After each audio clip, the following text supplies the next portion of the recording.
দেশ গড়ার যে পরিকল্পনা রয়েছে সেই দেশ গড়ার পরিকল্পনার ভিতরে আপনাদের মনে আছে যে শহীদ রাষ্ট্রপতি জিয়াউর রহমানের একটি পরিকল্পনা ছিল খাল খনন কর্মসূচি, এবং সেই খাল খনন কর্মসূচির আদলে ইতিমধ্যে আমাদের মাননীয় প্রধানমন্ত্রী তিনি বলেছেন যে আমরা প্রায় ঢাকা সহ সারা বাংলাদেশে প্রায় আমরা 20,000 বর্গফুট আমরা খাল খনন করতে চাই।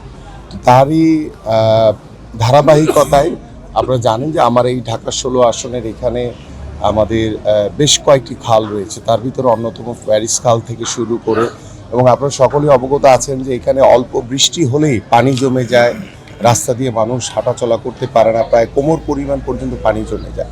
সো এগুলোর স্থায়ী সমাধান হচ্ছে আমরা যদি খালগুলোকে সঠিকভাবে রক্ষণাবেক্ষণ করতে পারি, পরিষ্কার করতে পারি, এটার গভীরতা যদি নিশ্চিত করতে পারি, তাহলেই বৃষ্টি হলেই যে পানিটা জমে যায় রাস্তায় সেটা আর জমবে না।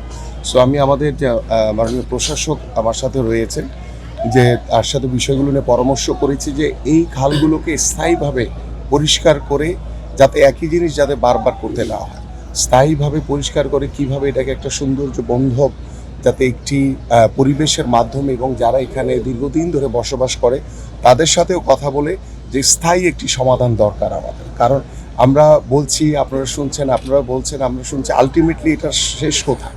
সো আমরাও চাই যে এটার স্থায়ীভাবে একটি সমাধান হোক, এবং সেই স্থায়ী পথে সমাধানের জন্যই কিন্তু আমাদের মাননীয় প্রধানমন্ত্রীর যে নির্দেশনা রয়েছে যে আমরা ঢাকা সহ সকল বাংলাদেশের সকল খালগুলোকে আমরা সংরক্ষণ করব। আমরা যদি কোথাও দখল হয়ে থাকি সেগুলোকে আমরা দখল মুক্ত করব, এবং আমরা আশা করি তো মাত্র আমরা শুরু করেছি। সো আমি ইতিমধ্যে আমাদের প্রশাসক মহোদয়কে বলেছি যে আপনার যারা কর্মকর্তা রয়েছে তাদের সাথে বসে আমাদের ঢাকা মহানগরীর প্রত্যেকটা এলাকায় যেখানে যেখানে খাল রয়েছে এবং যেখানে যেখানে জলবদ্ধতার জন্য মানুষ অত্যন্ত কষ্টে থাকে, সেই জায়গাগুলো আমরা সবার আগে অগ্রাধিকার দিয়ে সেই খালগুলোকে পরিষ্কার করার মাধ্যমে কোথায় কী সমস্যা রয়েছে, ড্রেনেজের সমস্যা রয়েছে, কারণ আমার এই এলাকায় ড্রেনেজের অনেক বড় সমস্যা রয়েছে, এবং সেই ড্রেনেজের মানে কোনো কিছু পানি বা কোনো কিছু যাতায়াত করতে পারে না দেখে কিন্তু অল্প বৃষ্টিতেই পানি জমে যায়। সো আমরা এটি একটি পরিকল্পনা করে স্থায়ীভাবে সমাধানের পথে আমাদের যেতে হবে। সো আমরা আশা করি যে ইনশাল্লাহ সবাই মিলে আমরা যে নতুন দেশ গড়ার পরিকল্পনা নিয়ে কাজ শুরু করেছি, আমরা একটি একটি করে ইনশাল্লাহ প্রত্যেকটি কাজের স্থায়ী একটি সমাধানে আমরা আসতে পারবো। আমাদের সরকারের বয়স হয়েছে মাত্র 14 থেকে 15 দিন, আর আমি আজ প্রশাসক হিসেবে দায়িত্ব নিয়েছি মাত্র 6 দিন হয়েছে। এই 6 দিনের মাথায় আমাদের গণপ্রজাতন্ত্রী বাংলাদেশ সরকারের প্রধানমন্ত্রীর নির্দেশ অনুযায়ী আমরা ঢাকা শহর সহ অন্যান্য সিটি কর্পোরেশনগুলোতে আমাদের কিছু পরিকল্পনা রয়েছে। সেই পরিকল্পনাকে সামনে রেখে আমরা সেই কাজগুলো করছি। সামনে ডেঙ্গুর আবির্ভাব হবে, সেই কারণে যেই খালগুলো পানি সচরাচর চলছে না, ময়লা দিয়ে বন্ধ আছে, বর্জ্য ব্যবস্থাপনার আমাদের এখানে হুমায়ুন সাহেব যিনি দায়িত্বপ্রাপ্ত আছেন, ওনার সাথে বসে আমরা একটা পরিকল্পনা করেছি।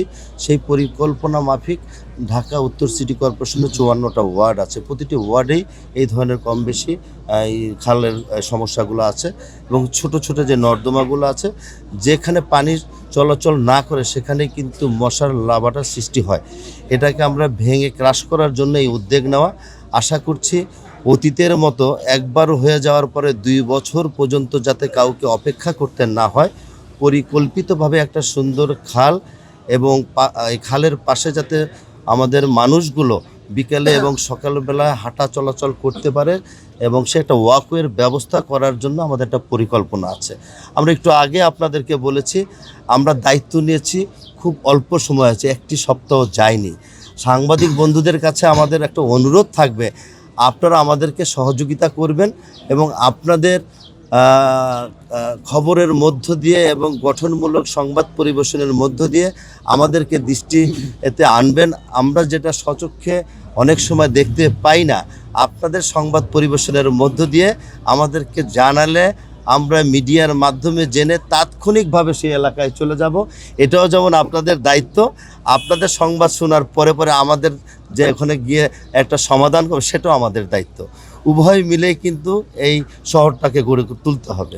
দীর্ঘদিন যারা তারা এখানে বসবাস করছেন তাদেরকে তো একটা পুনর্বাসনের ব্যবস্থা কিংবা তাদের সাথে আলাপ আলোচনা করেই উচ্ছেদের আগে অবৈধ স্থাপনা তো উচ্ছেদ করতেই হবে, নাহলে খাল তো আমি সৌন্দর্য বর্ধন করতে পারবো না। তাদের সাথে আমরা কথা বলবো এবং তাদের সাথে আমরা বসে একটা সমস্যা সমাধানের মধ্য দিয়ে আমরা এই প্রক্রিয়াকে শেষ করতে চাই।